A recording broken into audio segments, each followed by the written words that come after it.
once you get the skin to about where you think it should be, I'd recommend turning off the background copy 2 that has your opacity layer on it. And you'll be able to see if you missed any spots or if you have any blotchy spots in there. Just go ahead and fill those in. And then you can turn that layer back on. On top of the layer 1, you're going to want to make another layer, and you're going to do an outline for that.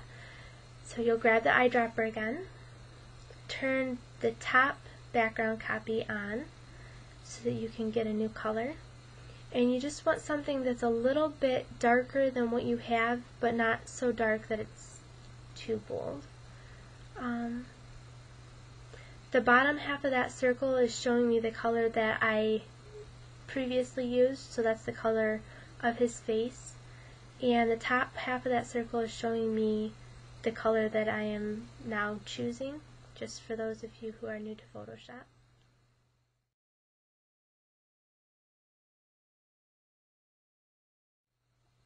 So I turn this top layer back off using the eye and go back to my paintbrush. I want my paintbrush to be smaller, so I'm going to use the little bracket bars on my keyboard to make my paintbrush smaller. And I'm going to be outlining his face. I recommend just outlining enough that you know what's going on, but not so much that you have the whole thing outlined. Because he has a crease in his neck, I'm going to make an outline there just to give some definition for his neck.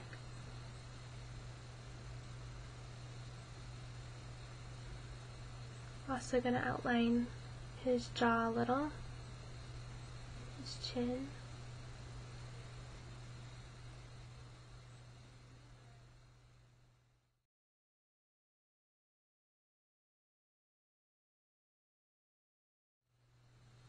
You might find that your background layer is a little too wide, so you can just come in and erase it later.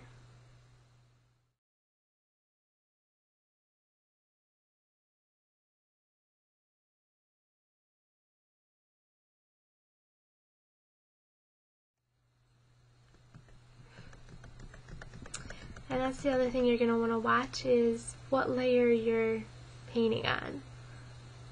Sometimes if you're not careful, you can paint on the wrong layer, like I just did.